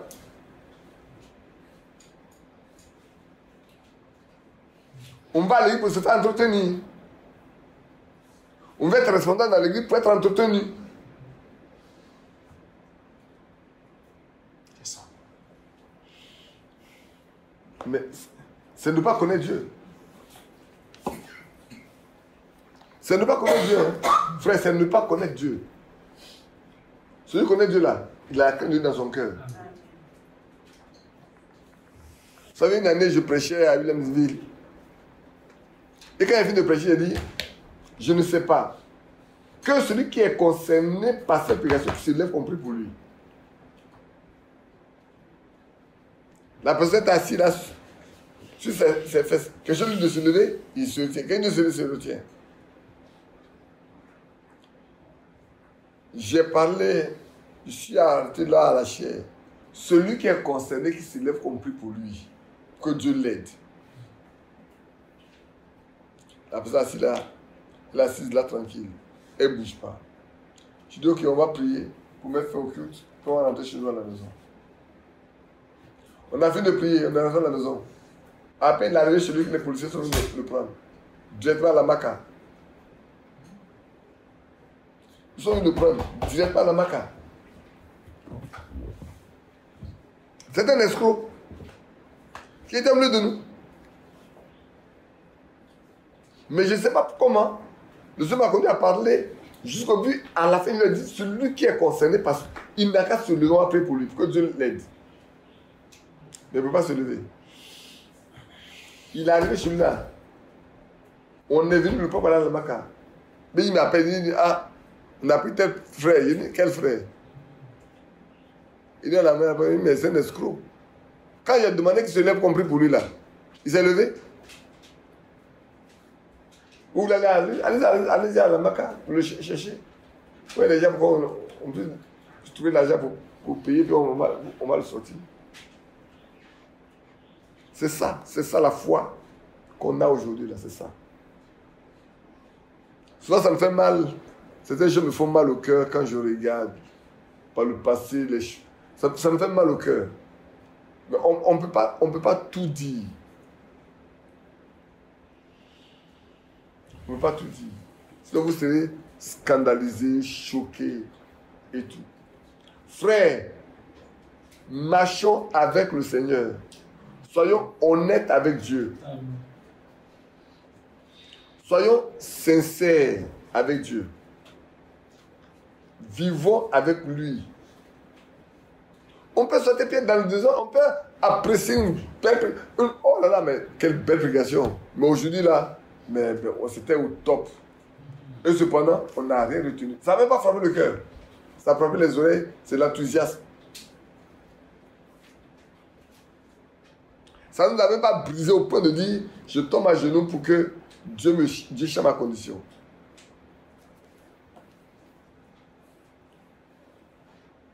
J'ai noté un certain nombre de choses. Je ne sais pas s'il faut tout lire. Les soi-disant prédicateurs d'aujourd'hui sont incapables d'amener qui que ce soit à s'examiner pour chercher Dieu et chercher la popularité. Aujourd'hui, là, beaucoup de prédicateurs cherchent la popularité. Cherchent la popularité. Cherchent à se faire voir. Ils ne sont pas capables d'amener le peuple de Dieu jusqu'au baptême du Saint-Esprit. Je ne pense même pas que ça préoccupe. Or, ce qui préoccupait les apôtres avant là, c'est comment est-ce qu'ils ont reçu le Saint-Esprit. Aujourd'hui, ce n'est pas ça. Hein. Quand on a, frère, tu peux me faire un petit dépôt là. Orange Money est devenu MTN Money. Et puis quoi monnaie encore? Move Money. Move Money. Voilà. Quelqu'un t'appelle même, il est malade, il te demande de prier pour lui, c'est de l'argent. Un jour, quelqu'un m'a appelé pour que je prie pour lui. Il me parle de sa situation, il est malade. Il dit, frère, on va prier d'abord. Il dit, mais elle t'a dit que c'est pour la prière, il t'a appelé. C'est ça. Il dit, j'ai besoin d'argent par l'hôpital, tu dis, on va prier. Je dis, mais cet argent, moi, je n'ai pas. Ce que j'ai, c'est la prière.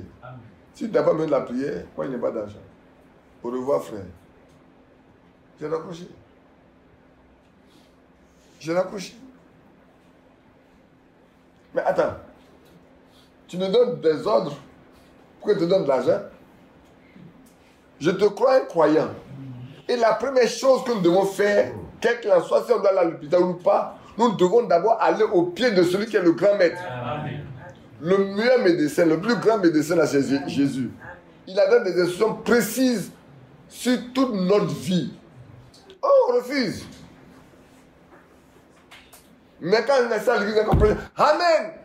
Alléluia, Amen. Prêche, prédicateur, prêche. Quand on sort, il nous a pris notre temps pour rien. Quand il arrive, je vais vous raconter une autre chose. Une sœur qui avait un problème. Elle ne pouvait pas du tout aller à l'église. Elle dit, elle était malade pendant tout le temps. Et puis elle dit, Seigneur, je vais quand même aller à l'église. Mais cette fois-ci, il ne faut pas laisser Frère Badi prêcher. Parce que quand il va arriver là, franchement, on ne sait pas quand on va arriver à la maison et mon mal va s'aggraver. Et puis elle arrive à l'église. Elle s'assoit. Et puis c'est moi qui monte à la chaise et dit, oh yeah, je suis morte. Peut-être t'as accident, je suis morte. Je suis morte. Et puis j'ai prêché, quels sont ceux qui sont malades, qui se lèvent compris pour elle? Elle était la première à se lever. On a prié pour elle. Tout le monde s'est assis. Quels sont ceux qui ont un besoin particulier? Alors qu'elle avait un besoin particulier, elle s'est levée aussi.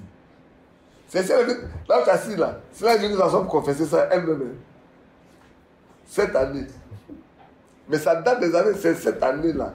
Il y a peut-être deux ou trois semaines, elle, ici. Le vieillard son mari peut parler de ça. Moi, quand elle parle, j'ai rien seulement. Et ouais, nous, quand on va à l'église, on se pose des normes. On veut imposer à Dieu des éléments. On ne veut pas laisser le temps de dire à Dieu que Dieu fasse ce qu'il veut. Et puis, j'ai fini de... Elle s'est levée, j'ai prié encore pour elle.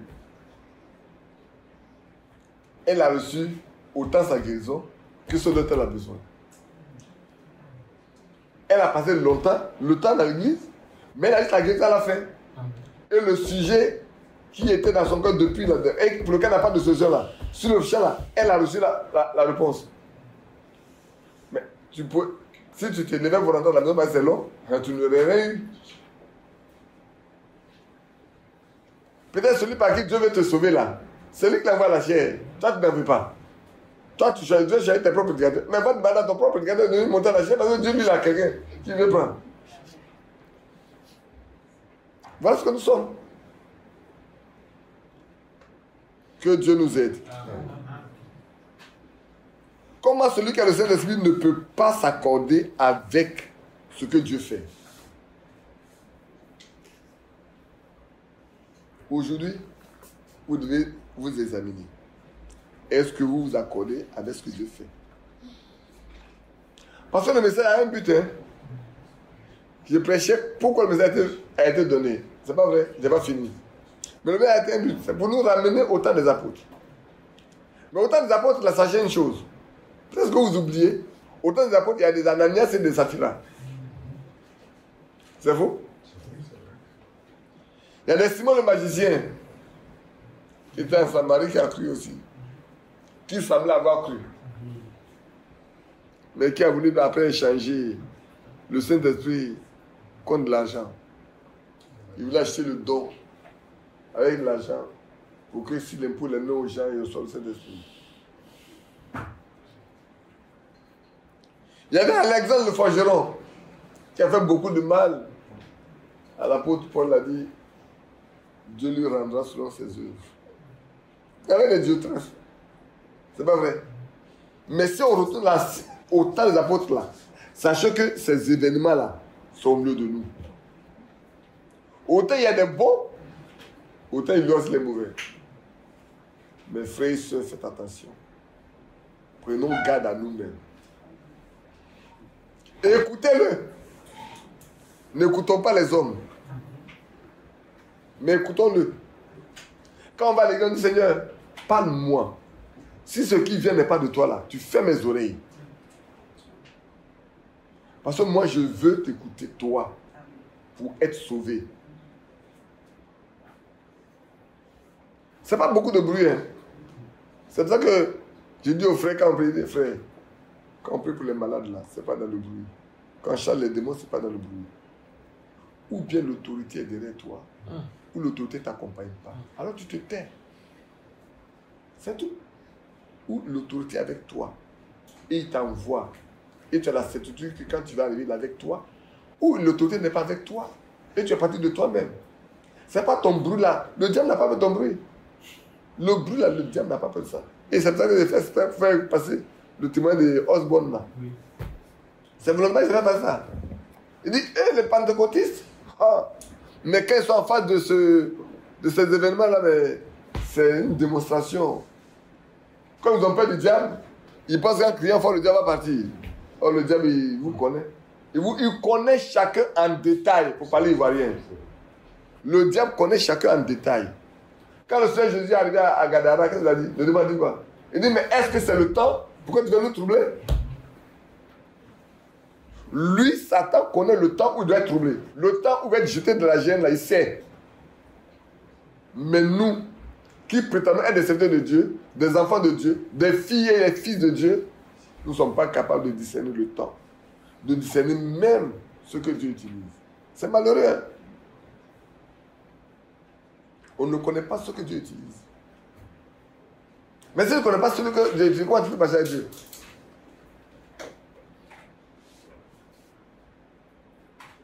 Les gens n'ont pas compris que Dieu était avec Élie. Donc ils ont suivi qui? Astarté et Baal. Mais Dieu s'est montré pour leur faire connaître que c'est lui qui est Dieu. C'est lui l'Éternel qui ramène les cœurs. Mais il a son prophète Élie qui est là. Le roi d'Assyrie, le roi syrien disait, mais qui est pour nous? Qui est contre nous là?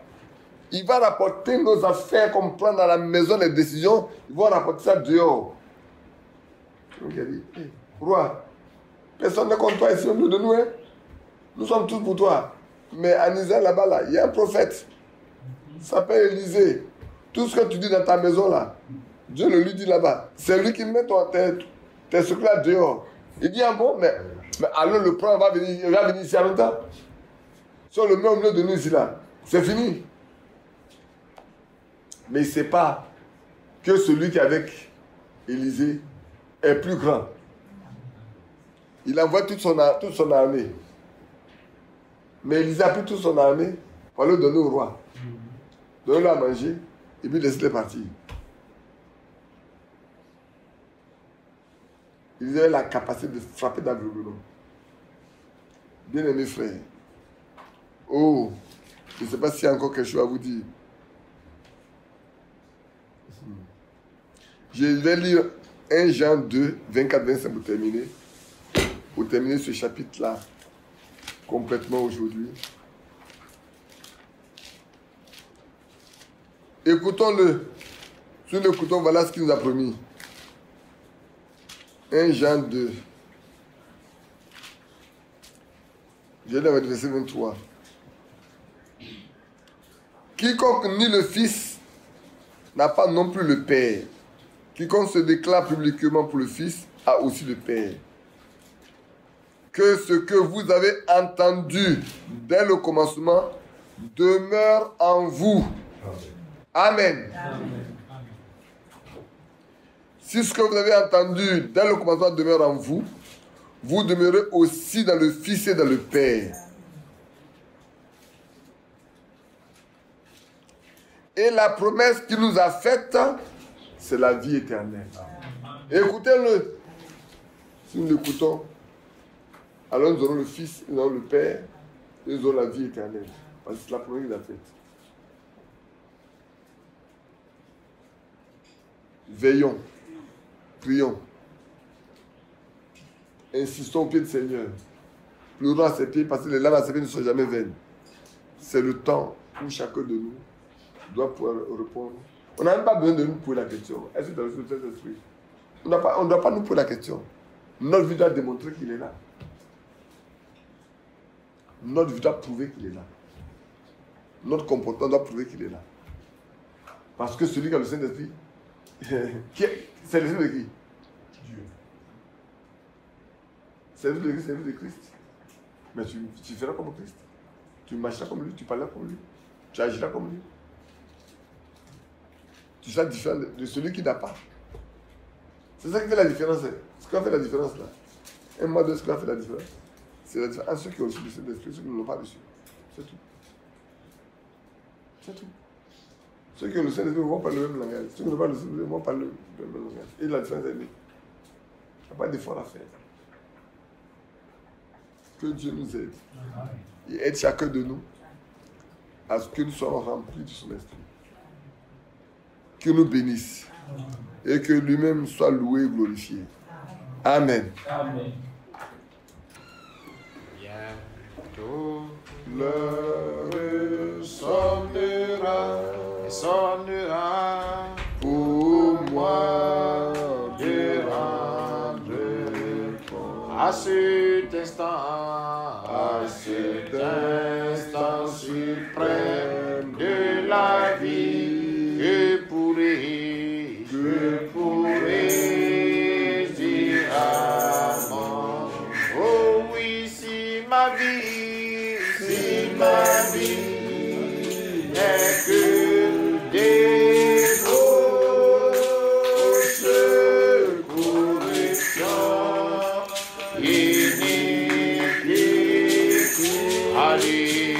Alléluia, il est temps de la changer, bien avancement. Oui, c'est ma vie, n'est que des bouches, corruption, iniquité. Alléluia, il est temps de la changer bien avancement. Oui, oui, très bientôt, il sortira. Alléluia, pour moi, de rendre à cet instant suprême de la vie, que pourrais dire à mon oui, c'est ma vie, n'est que des roches, corruption, iniquité.